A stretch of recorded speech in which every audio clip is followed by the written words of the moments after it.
Assalamualaikum warahmatullahi wabarakatuh. Halo semuanya, perkenalkan kami mahasiswa pendidikan fisika Universitas Syafala pada mata kuliah Laboratorium Fisika 2, kami dari kelompok 2. Hari ini pada video berikut akan mempresentasikan mengenai kincir angin berbasis dinamo dan baterai. Nantinya, siswa maupun mahasiswa diharapkan dapat memahami konsep gaya sentripetal, kecepatan sudut, dan juga konsep-konsep mengenai hubungan antara besaran fisika melalui fenomena dan juga eksperimen yang sangat menyenangkan.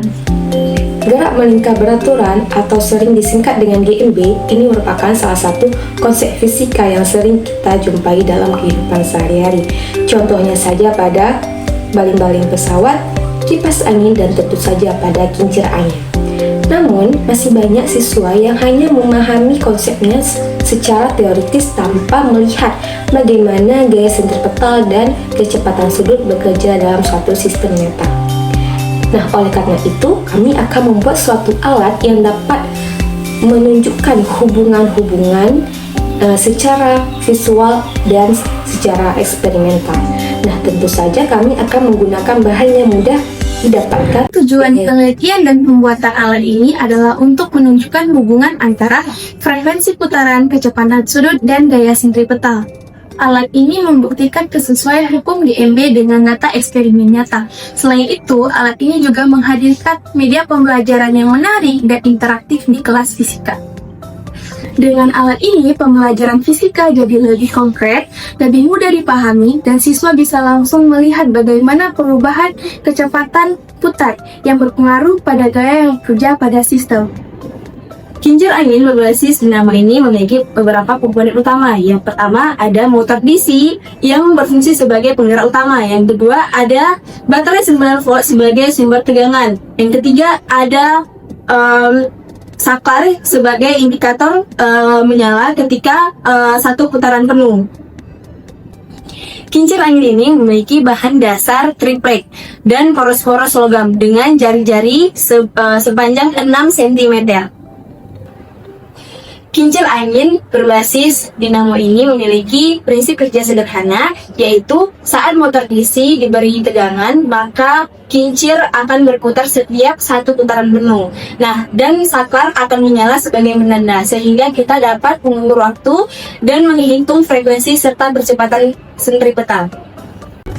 Di sini adalah tanda di mana ketika tanda hitam ini sudah mencapai satu putaran penuh, itu adalah dianggap satu kali putaran. Dan juga waktu yang digunakan adalah 10 sekon, di mana ketika diputar, ini akan kita lakukan percobaan pertama.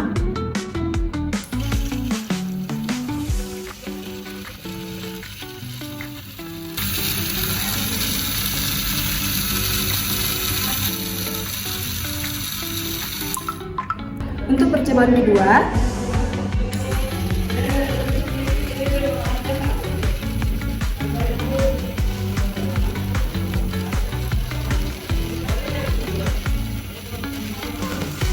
percobaan yang ketiga.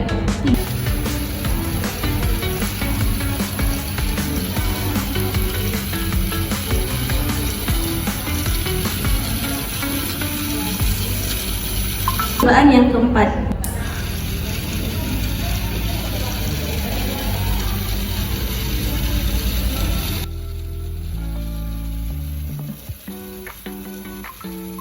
Dan percobaan terakhir,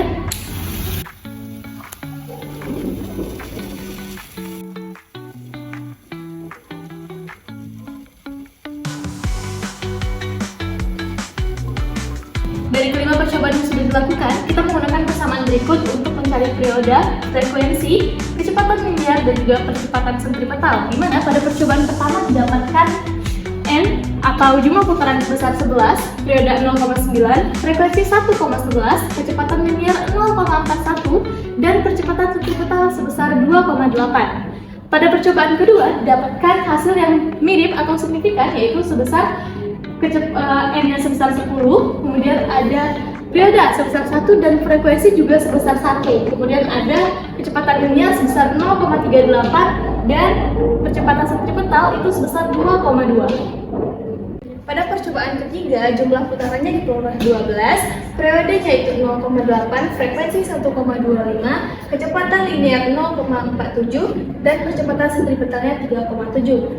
Selanjutnya ada percobaan yang keempat, di mana N-nya diperoleh 10, T-nya diperoleh 1, F-nya 1, V-nya itu 0,38, dan AS-nya itu 2,2. Percobaan terakhir diperoleh jumlah putarannya itu bernilai 13, periodenya itu 0,76, frekuensi 1,4, kecepatan linear bernilai 0,5, dan percepatan sentripetal 4,2.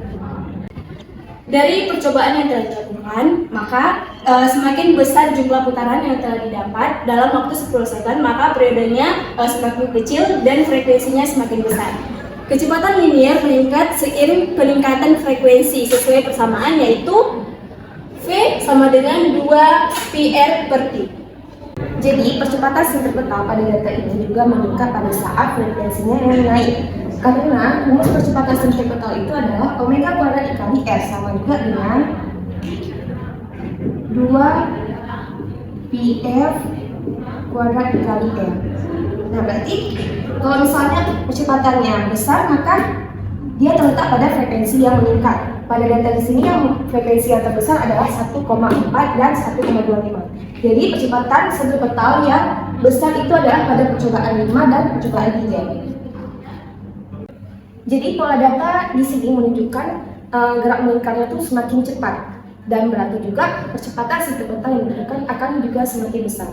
Sekian presentasi dari kelompok kami. Semoga dengan video pembelajaran kali ini bisa menambah wawasan kita semua, baik siswa maupun mahasiswa, lebih dalam lagi mengenai gerak melingkar beraturan. Assalamualaikum.